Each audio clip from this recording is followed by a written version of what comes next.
Hello everyone, welcome to कौन साहब। मेरा नाम धर्मेंद्र राजभर है।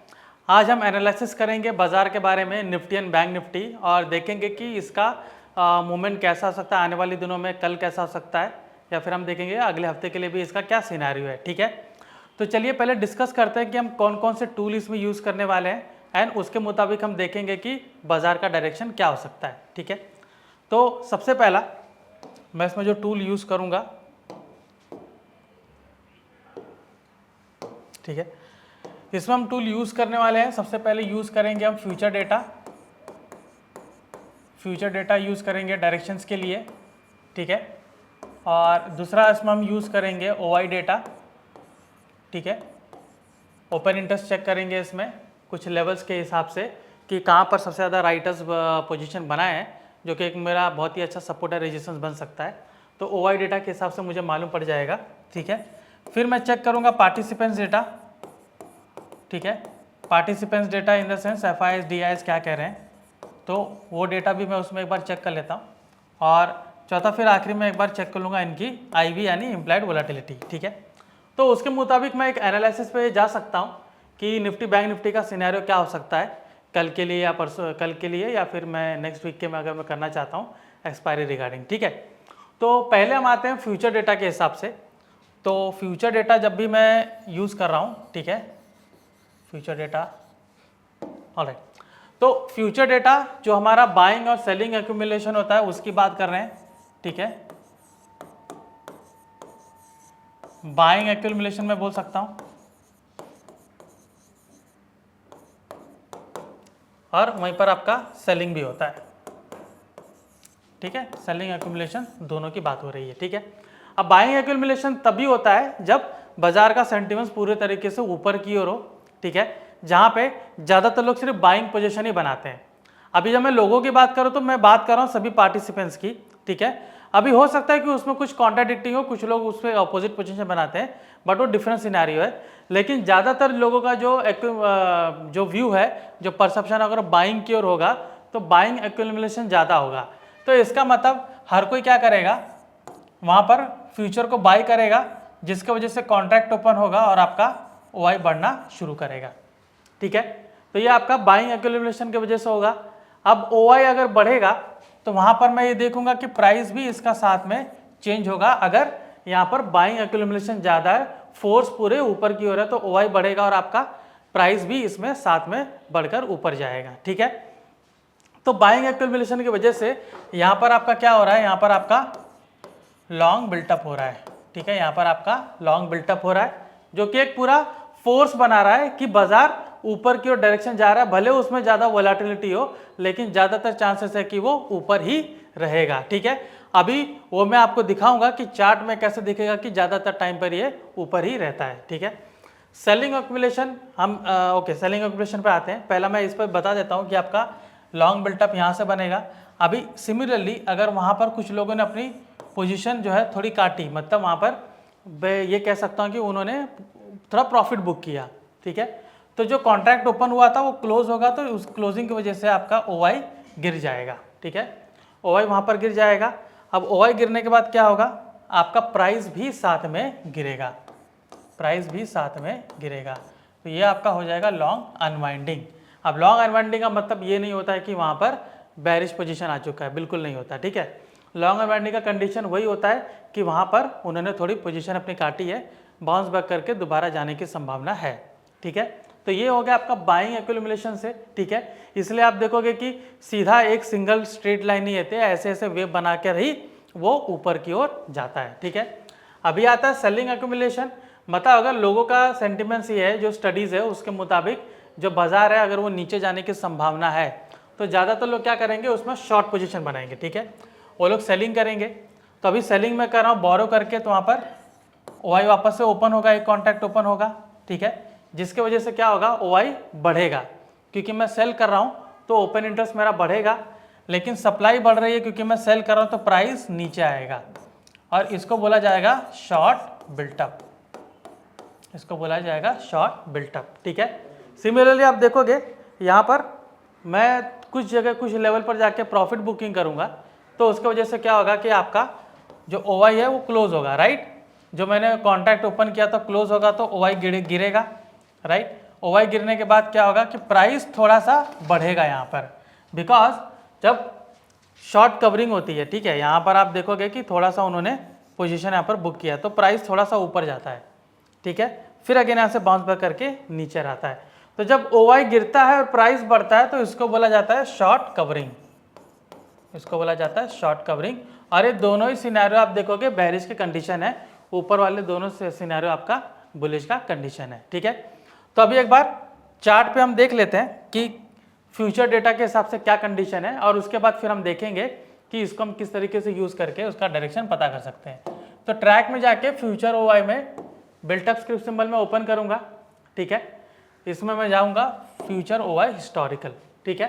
तो यहाँ पर निफ्टी का मैंने यहाँ पर लगाया हुआ डेटा, तो निफ्टी में जो मैं आपको 4 कंडीशन मैंने बताए थे वो चारों कंडीशन यहाँ पर आपको मेंशन है, ठीक है, चारों कंडीशन आपको मेंशन है यहाँ पर, आप देख सकते हो long unwinding, short and short covering यहाँ पर आपको दिख रहा है, ठीक है। सो राइट फ्रॉम 18 जून मैंने डेट लिया 18 जून का, तो 18 जून से आप देख सकते हो कि कैसे निफ्टी में long built up, short built up, long unwinding और शॉर्ट कवरिंग चल रही है। तो स्टार्टिंग में देखिए यहाँ पर आपको लॉन्ग बिल्टअप है, अगेन लॉन्ग बिल्टअप है, इसके बीच में थोड़ा आपको शॉर्ट बिल्टअप आया, लेकिन उसके बाद आप देखोगे लगातार आपको लॉन्ग बिल्टअप ही आया है। तो जिन्होंने यहाँ पर शॉर्ट किया था उन्होंने यहाँ पर देखिए शॉर्ट कवरिंग किया, जिन्होंने यहाँ पर शॉर्ट किया था उन्होंने शॉर्ट कवरिंग किया, मतलब वहाँ पे अपनी पोजीशन काफ़ी हद तक उन्होंने बुक की, ठीक है, क्योंकि बीच में कहीं पर भी शॉर्ट बिल्टअप नहीं आया। यहाँ पर जो लॉन्ग अनवाइंडिंग हुई है आप देख सकते हो, उसके बाद डायरेक्टली लॉन्ग बिल्टअप हुआ है, मतलब लॉन्ग अनवाइंडिंग के बाद और भी वहाँ पर बाइंग ज़्यादा हुई है। और प्राइस का कर्व भी आप देख सकते हो कि कैसे यहाँ से ऊपर जा रहा है, प्राइस का कर्व भी देख सकते हो किस तरीके से ऊपर मूव हुआ है। तो ये आपका शॉर्ट कवरिंग यहाँ पर हुआ है, फिर अगेन देखिए यहाँ पर लॉन्ग बिल्टअप हुआ है, फिर लॉन्ग बिल्टअप हुआ है, शॉर्ट बिल्टअप अगेन आया, शॉर्ट कवरिंग, फिर शॉर्ट बिल्टअप। तो आपको इन ब्रॉडर सेंस यहाँ पर क्या दिख रहा है कि लॉन्ग बिल्टअप आपको ज़्यादा है और उसके साथ लॉन्ग अनवाइंडिंग भी है, शॉर्ट और शॉर्ट कवरिंग है, लेकिन वो इनके लॉन्ग बिल्टअप के मुकाबले काफ़ी कम है। तो ये आपको क्या बता रहा है कि ज़्यादातर जो सेंटिमेंटल लोगों का बुलिश ही है कि मार्केट ऊपर वाले डायरेक्शन में ही रह सकता है, ठीक है। तो ये हमारा फ्यूचर के डेटा बता रहा है कि बाजार ऊपर रहेगा, ठीक है। सो आने वाले दिनों में भी मैं कह सकता हूँ कि बाजार ये ऊपर ही रहेगा। अगर हम कल भी ओपन करते हैं निफ्टी को तो निफ्टी ऊपर होने की संभावना ज़्यादा है, ठीक है। सो अभी एक बार मैं OI चेक करता हूँ, ठीक है, कि ओपन इंटरेस्ट अगर मैं चेक करता हूँ तो कौन कौन से लेवल पर मैं देखूंगा कि ज़्यादातर राइटर्स ने पोजीशन बनाया है जो कि एक अच्छा सपोर्ट और रेजिस्टेंस का मेरा काम करेगा, ठीक है। तो यहाँ पर मैं देख सकता हूँ अभी 24,700 का प्राइस चल रहा है। इसके बाद देखिए इमीडिएट रेजिस्टेंस अगर मैं बोलूँ तो यहाँ पर मुझे 25,000 का बता रहा है, ठीक है। तो 25,000 पे आप देख सकते हो कुछ 40 लाख के आसपास कॉल राइटर्स हैं और 15 लाख के आसपास वहाँ पर पुट राइटर्स हैं। तो मेरा एक वो बहुत ही अच्छा वहाँ पर रेजिस्टेंस बन रहा है कि अगर इस पर्टिकुलर लेवल को ब्रेक करता है तो मेरा अगला टारगेट वही होना चाहिए, ठीक है। उसके बाद आप देखोगे कि 25,500 है, बीच में और भी है इमीडिएट रेजिस्टेंस जो कि यहाँ पर मुझे दिख रहा है 25,150 है, फिर 25,000 आप देख सकते हो 200 है, ठीक है। बीच में भी आपको इमीडिएट रेजिस्टेंस है, ठीक है। अभी यहाँ पर डेटा मुझे यहाँ पर क्या कह रहा है वो देखिए, पहले यहाँ पर मुझे क्या बता रहा है कि ज़्यादातर आप देखिए कि कॉल राइटर्स तो आपको दिख रहे हैं, लेकिन यहाँ पर पुट राइटर्स देखिए उनका भी वॉल्यूम काफ़ी ज़्यादा है, ठीक है। कॉल राइटर्स तो है, पुट राइटर्स भी यहाँ पर रेड बार आप देख सकते हो काफ़ी ज़्यादा है, मतलब पुट राइटर्स भी ज़्यादा इंटरेस्टेड है इनको ऊपर पहुँचाने के लिए कि बाजार ऊपर ही रहे। इसलिए आप देखोगे कि उनकी वॉल्यूम में काफ़ी बढ़ोतरी हुई है। हर जगह देखिए कि आपको ये अनवाइंडिंग आपको कम दिख रहा है, ज़्यादातर आपको क्या दिख रहा है वहाँ पर कि पुट राइटर्स वहाँ पर एडिशन हुआ है। यहाँ पर आपको क्लियर मेंशन है कि पुट राइटर्स ज़्यादा है। तो इमीडिएट मेरा सपोर्ट अगर मैं देखूँ कि मेरा अच्छा सपोर्ट कहाँ पर मिल सकता है तो मैं यहाँ पर देख सकता हूँ, ठीक है। मेरा है 24,500 का एक लेवल है जहाँ पे मेरा इमीडिएट रेजिस्टेंस है, ठीक है। और उसके बाद मैं देखूंगा कि एक बड़ा रेजिस्टेंस मुझे 24,000 पे मिल रहा है, तो 24,000 और यहाँ पर 24,500, ठीक है, जो मेरा एक अच्छा रेजिस्टेंस सपोर्ट मुझे अच्छा मिल रहा है। तो अगर बाजार यहाँ पर नीचे भी अगर आता है तो इन पर्टिकुलर लेवल से ऊपर बाउंस बैक करने की संभावना बहुत ज़्यादा है, ठीक है। तो ज़्यादातर लोग क्या करेंगे कि अगर यहाँ पर जाता है तो इस पर्टिकुलर लेवल पे अगेन यहाँ पर बाय करेंगे और यहाँ पर भी वो बाय कर सकते हैं, ठीक ठीक है, मतलब एक अच्छा प्राइस मिलना मतलब ये दो लेवल पे है। बीच में भी आप देख सकते हो कि आपको कॉल राइटर्स पुट राइटर्स हैं, दिख रहे हैं वहाँ पर क्लियरली, बट अच्छा बाइंग आपको प्राइस मिलेगा ये दोनों लेवल पर, ठीक है। तो ये OI डेटा मुझे क्या बता रहा है कि निफ्टी का डायरेक्शन अभी भी काफ़ी ऊपर है, ये ऊपर रहने की संभावना इसका ज़्यादा है, ठीक है। अभी एक बार मैं चेक करता हूँ पार्टिसिपेंट्स डेटा, कि पार्टिसिपेंट्स डेटा में FIs DIs उन्होंने क्या पोजीशन बनाया है, ठीक है।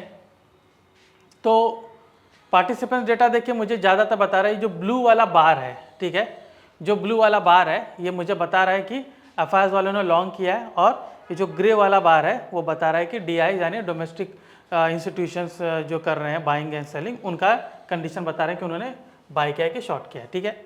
I'm सॉरी, ये वाला जो ब्लू ग्रे वाला है ये आपको बता रहा है कि जो FIs वालों ने कितना शॉर्ट किया है, ठीक है, नॉट DIs का डेटा डिफरेंट है, ये आपको सिर्फ FIs का बता रहा है, ठीक है। सो FIs यहाँ पर देखिए ज़्यादातर जगह पर उन्होंने लॉन्ग किया है, शॉर्ट उन्होंने बहुत कम किया है, ठीक है, शॉर्ट उन्होंने कम किया है। और यहाँ पर आप देख भी सकते हो कि 15-16 को काफ़ी उनमें इंक्रीमेंट हुआ है, देख सकते हो कि उसके पहले 42 था 11 को, उसके बाद देखिए यहाँ पर डायरेक्टली 4,25,000 से 4,42,000, फिर 4,59,000 ऐसे करके इंक्रीमेंट यहाँ पर हुआ है। तो FIs जो है वो भी अपने डेटा के मुताबिक मुझे ये इंडिकेट कर रहे हैं कि ज़्यादातर जो बाज़ार है वो बुलिश ही रह सकता है, ठीक है, ज़्यादातर वो बुलिश रह सकता है, ठीक है। सो ये हमने FIs का डेटा देखा, इसके पहले हमने फ्यूचर का देखा, OI का देखा। अब एक बार मैं देखता हूँ कि यहाँ पर मेरा IV क्या कह रहा है, ठीक है, इम्प्लाइड वोलेटिलिटी। तो IV देखिए काफ़ी ऊपर यहाँ पर बढ़ा हुआ है, ठीक है। IV यहाँ पर देख सकते हो कि 16.34 चल रहा है आज का IV, ठीक है, जो कि काफ़ी ऊपर है। तो मैं ये भी कह सकता हूँ कि जो IV के हिसाब से भी जो प्राइसिंग है ऑप्शन में वो काफ़ी वहाँ पर वोलेटिलिटी आपको दिखेगी। तो बायर्स और सेलर्स दोनों के लिए यहाँ पर प्रॉफिटेबिलिटी ज़्यादा बढ़ जाएगी, ठीक है, क्योंकि सेलर्स को प्रीमियम ज़्यादा मिलेगा, बायर्स को भी वोलेटिलिटी के हिसाब से वो देख सकते हैं कि उनका अच्छा टारगेट उसमें मिल सकता है।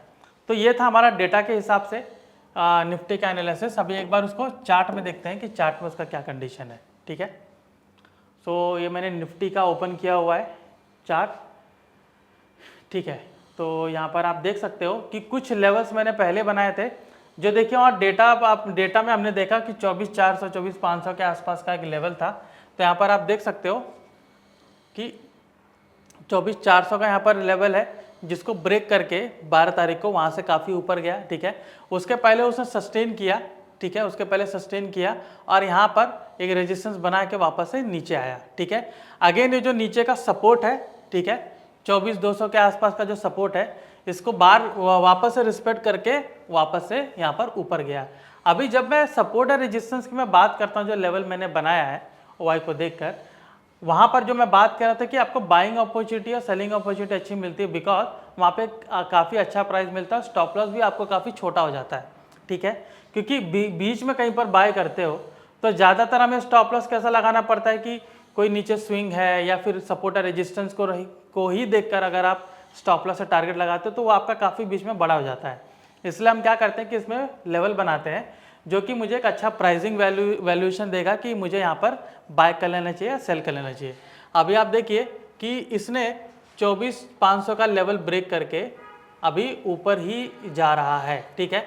अगेन देखिए जो मैं कह रहा था कि ज़्यादातर जो मार्केट में बुलिशनेस है, ठीक है, तो मार्केट भले अपने आप को करेक्ट करे लेकिन दोबारा वो ऊपर ही जाता है। तो यहाँ पर देखिए हर एक जगह पर मार्केट देखिए यहाँ पर इस रेंज में घुमा, उसके बाद ऊपर गया, अगेन रिटेस्ट करके यहाँ पर ऊपर चला गया, फिर बीच में फ्लक्चुएशन हुआ, अगेन देखिए यहाँ पर नीचे आया था, फिर गैप अप मार के वापस से ऊपर गया। आज भी देखिए मार्केट कल एक जगह रेजिस्टेंस बनाया था, उसी रेजिस्टेंस को यहाँ पर इसने रिस्पेक्ट किया, ठीक है, जो 24,600 के आसपास का जो रेजिस्टेंस है उसको उसने रिस्पेक्ट किया और काफ़ी नीचे आया, लेकिन अगेन यहाँ सपोर्ट को टच करके बाउंस बैक करके वापस से ऊपर चला गया, ठीक है। तो ये संभावना कब होती है, जब आपको ये लग रहा है कि बाजार ऊपर है, जो डेटा के हिसाब से आप रीड कर रहे हो, तो ज़्यादातर आप क्या है कि बाइंग वाला पोजीशन ज़्यादा बनाओगे बुलिश की ओर, तो उसमें आपको प्रॉफिटेबल होने की संभावना ज़्यादा होती है, ठीक है। तो जैसे यहाँ पर आप देख सकते हो कि कई बार वहाँ पर नीचे जाने की उसने कोशिश की, ठीक है, और लेकिन अगेन वहाँ से बाउंस बैक करके वहाँ पर ऊपर गया। तो जिन्होंने भी बाइंग अपॉर्चुनिटी इसमें ज़्यादा खोजी है उनको उसमें काफ़ी अच्छा प्रॉफिट हो गया होगा, ठीक है। तो ये था हमारा निफ्टी का एनालिसिस कि बाजार किस तरीके से यहाँ पर घुमा हुआ है। तो यहाँ पर आप देखिए अभी ये 24,750 इसका लेवल है, यहाँ पर ब्रेक करने जा रहा है, ठीक है। अभी वहाँ पर उसको रजिस्ट कर रहा है। तो मान लीजिए कि अगर इसको ब्रेक करता है, ठीक है, तो अगेन इसी पर्टिकुलर लेवल को रिटेस्ट करके ये आगे जा सकता है और आगे जाएगा तो इसका 25,000 लेवल पे पहुंचने की संभावना ज़्यादा है। तो अगर यहाँ पर ब्रेक करता है ऐसे, ठीक है, तो अभी यहाँ पर ब्रेक नहीं किया, सस्टेन कर रहा है, तो ब्रेक करके वापस से ये ऊपर जाएगा तो यहाँ पर 25,000 का लेवल मुझे दिख रहा है। तो मार्केट अगर इस लेवल को सस्टेन करता है, ठीक है, ब्रेक करके, तो ही ये 25,000 तक जा सकता है। अगर सस्टेन नहीं करेगा तो अगेन ब्रेक करके ये 600 पर आएगा और इसको अगेन ब्रेक करके ये नीचे आ सकता है 24,500, ठीक है। तो मार्केट का कंडीशन ये हो सकता है कि अगर इसको ब्रेक करेगा, अभी आप देख सकते हो कि यहाँ पर जो रेजिस्टेंस है इसको अगर यहाँ पर ब्रेक करता है तो यहाँ पर नीचे आने की संभावना इसकी ज़्यादा है, ठीक है। तो ये सस्टेन करना चाहिए यहाँ पर, तभी ऊपर जा सकता है। अगर सस्टेन नहीं किया तो वापस से नीचे यहाँ पर आ सकता है, लेकिन वहाँ पर फ्यूचर डेटा की बैकिंग इसको काफ़ी अच्छी है, तो सस्टेन करने की संभावना भी है। तो सस्टेन अगर करेगा तो ये ऊपर जरूर जाएगा, ठीक है। तो ये था निफ्टी एनालिसिस। एक बार हम बैंक निफ्टी को चेक कर लेते हैं कि बैंक निफ्टी का क्या कंडीशन है।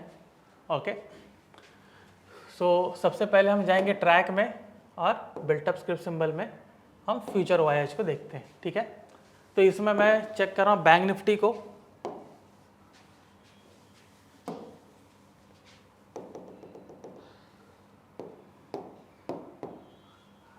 ऑलराइट, हमने बैंक निफ्टी इसमें लगाया है।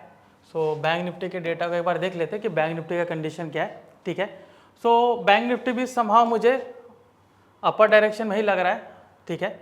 यहाँ पर देख सकते हो कि पूरे तरीके से लॉन्ग बिल्टअप है, ऑलराइट।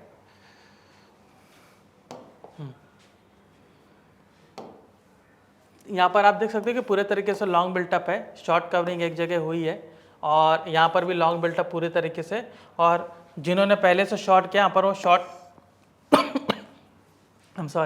यहाँ पर शॉर्ट कर रहे हैं। तो यहाँ पर आप देख सकते हो कि प्राइस का मोमेंटम देख सकते हो कैसे ऊपर की ओर जा रहा है, ठीक है। अभी यहाँ से आप देख सकते हो कि थोड़ा ये रेंज बाउंड हुआ है, लेकिन यहाँ पर आप देख सकते हो कि फोर्स अभी भी ऊपर की ओर ही है, ठीक है। यहाँ पर मुझे थोड़ा सा एग्रेसिवनेस मुझे कम दिख रहा है, ठीक है। फिर भी यहाँ पर मुझे लॉन्ग बिल्टअप और लॉन्ग अनवाइंडिंग ही दिख रहा है, बीच में कहीं पर भी मुझे शॉर्ट बिल्टअप नहीं दिख रहा है।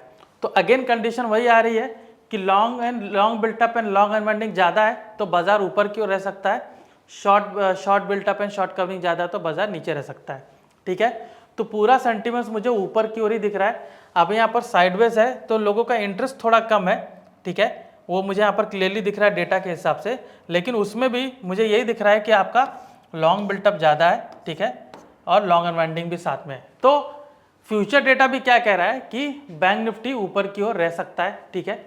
तो फ्यूचर डेटा ये मुझे बता रहा है। अभी मैं देखता हूँ कि ओवाई मुझे क्या कह रहा है कि ओवाई में मुझे कौन कौन से लेवल्स हैं, ठीक है। तो एक बार ओपन इंटरेस्ट को चेक करता हूँ। तो ओपन इंटरेस्ट में मुझे दिख रहा है कि दोनों में फाइट बहुत ज़्यादा है, ठीक है। जैसे वहाँ पर हमें फ्यूचर डेटा में मुझे थोड़ा दिख रहा था कि लोगों का इंटरेस्ट थोड़ा कम है क्योंकि ज़्यादा लॉन्ग बिल्टअप या शॉर्ट बिल्टअप नहीं, तो यहाँ पर आपको क्लियरली दिख रहा है ओवाई में कि अलग अलग ओटीएम लेवल पे कैसे उन्होंने कॉल को राइट किया और यहाँ पर कैसे उन्होंने पुट को राइट किया। दोनों में देखिए वॉल्यूम में कोई ज़्यादा डिफरेंसेस नहीं है, तो दोनों में फाइट बहुत ज़्यादा चल रही है, ठीक है। सो अगर यहाँ पे 52,600 जो चल रहा है तो मेरा अगला वाला जो लेवल है सबसे स्ट्रॉन्ग इसमें तो 52,800 है। यहाँ पे 52,800 का लेवल को अगर ब्रेक करता है, क्योंकि वहाँ पर पुट राइटर्स बहुत ही कम है और कॉल राइटर्स में एडिशन बहुत ज़्यादा हुई है, ठीक है। सो यहाँ पर अगर इसको ब्रेक करता है तो 53,000 का मुझे लेवल दिख रहा है जो कि और भी स्ट्रॉन्ग है 53,000, और उसको ब्रेक करता है तो मुझे यहाँ पर 53,500 देन 54,000 का लेवल मुझे दिख रहा है, ठीक है। तो अगर बैंक निफ्टी इन दोनों को ब्रेक करता है, ठीक है, जो कि पॉसिबिलिटी तभी बन सकती है जब तक फ्यूचर डेटा में अच्छे से लॉन्ग बिल्टअप या लॉन्ग अनवाइंडिंग ना आए, ठीक है। ज़्यादातर मैं लॉन्ग बिल्टअप की कोशिश करूँगा, ठीक है। तो लॉन्ग बिल्टअप अगर ज़्यादा आएगा तो उसको एक फोर्स मिलेगा, तभी इन दोनों पर्टिकुलर लेवल को ब्रेक कर सकता है। अदरवाइज दोनों रेंज बाउंड रह के ये यहीं पर टिका रह सकता है, जैसे 52,000 और 53,000 के बीच में, ठीक है। अभी यहीं पर अगर नीचे जाएगा तो मुझे सबसे अच्छा सपोर्ट यहाँ पर कहाँ पर मुझे देखने को मिल रहा है, एक मुझे मिल रहा है 52,300, फिर मुझे यहाँ पर दिख रहा है 52,000 उसके बाद आप देख सकते हैं कि थोड़ा थोड़ा गैप ज़्यादा है, 51,500 या फिर डायरेक्टली 51,000 पर मुझे दिख रहा है इसका सपोर्ट है, ठीक है। सो अगर ये जो लेवल्स है यहाँ पर अगर आता है और फ्यूचर डेटा अगेन बता रहा है कि ज़्यादातर लॉन्ग बिल्टअप है, तो मुझे एक बाइंग अपॉर्चुनिटी सपोर्ट पे अच्छी मिलती है, ठीक है। तो एक छोटा सा स्टॉप लॉस लेके वहाँ पे लोग काफ़ी अच्छा पोजीशन उसमें बना सकते हैं, ठीक है।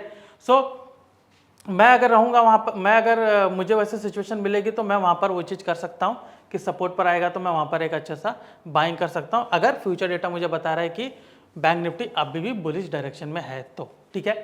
तो ये OI है, ठीक है। अभी एक बार मैं पार्टिसिपेंट डेटा देख लेता हूँ, ओके। तो पार्टिसिपेंट डेटा हमने पहले भी देखा था, ऑलराइट, कि जिसमें मुझे OI मुझे ज़्यादातर दिख रहे हैं कि लॉन्ग में है, ठीक है। शॉर्ट उन्होंने काफ़ी कम किया हुआ है, ठीक है। जब उन्होंने ऐसा लॉन्ग शॉर्ट दोनों बराबर वहाँ पर किए थे तो वहाँ पर मुझे दिख रहा था साइडवेज में तो काफ़ी ज़्यादा वोलेटिलिटी वहाँ पर देखने को मिलती है, ठीक है। अभी यहाँ पर मुझे ज़्यादातर लॉन्ग दिख रहा है, ऑलराइट। सो ये भी मुझे डेटा सपोर्ट कर रहा है कि बैंक निफ्टी वो अप ट्रेंड में रह सकता है, ओके। सो एक बार उसका मैं IV चेक कर लेता हूँ, ओके।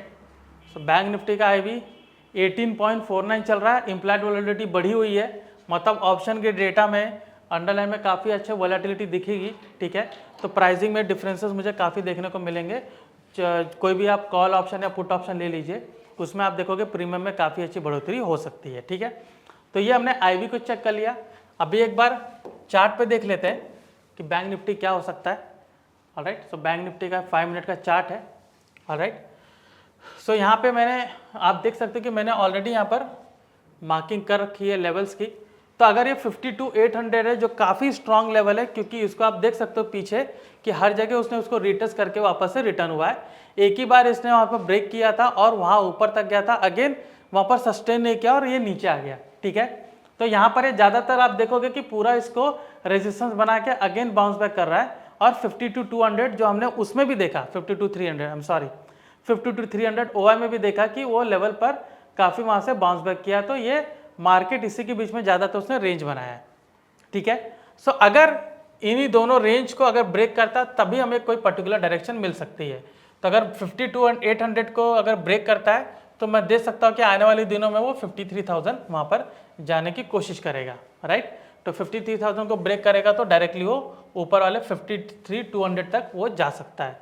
और यहीं पर अगर 52,300 के लेवल को अगर ब्रेक करेगा तो मुझे एक डाउनफॉल देखने को मिल सकता है, ठीक है, डाउनफॉल देखने को मिल सकता है। तो यहाँ पर मैं देख सकता हूँ कि अगर मुझे 51,800 के लेवल को अगर सस्टेन नहीं करेगा तो फर्दर नीचे जा सकता है और डायरेक्टली वो 51,000 तक भी जाने की उसकी संभावना है, ठीक है। तो ये दोनों लेवल बहुत ही इंपॉर्टेंट है, 52,800 और 52,300, इनके बीच में रेंज बाउंड रहेगा। तो हम उसमें क्या कर सकते हैं, ज़्यादातर आप देखोगे कि जो ऑप्शन राइटर रहेंगे दोनों लेवल पर सेल कर सकते हैं, मतलब वो लोग स्ट्रैंगल पोजीशन बना सकते हैं, ठीक है। अदरवाइज ऑप्शन बायर है तो उनको स्ट्रैटेजी के हिसाब से जाना पड़ेगा। बट ये दोनों लेवल को मार्क करिए कि 52,800 अगर क्रॉस करता है तो मुझे एक अप ट्रेंड और भी अच्छा अप ट्रेंड मिलेगा, और 52,300 ब्रेक करेगा तो मुझे एक डाउन ट्रेंड मिल सकता है, ठीक है। तो ये था हमारी तरफ से बैंक निफ्टी और निफ्टी का एनालिसिस कल के लिए और आने वाले दिनों के लिए, ठीक है। सो अगर ये वीडियो आपको पसंद आया तो प्लीज़ लाइक एंड शेयर कीजिए। मैं धर्मेंद्र राजभर, आपका धन्यवाद।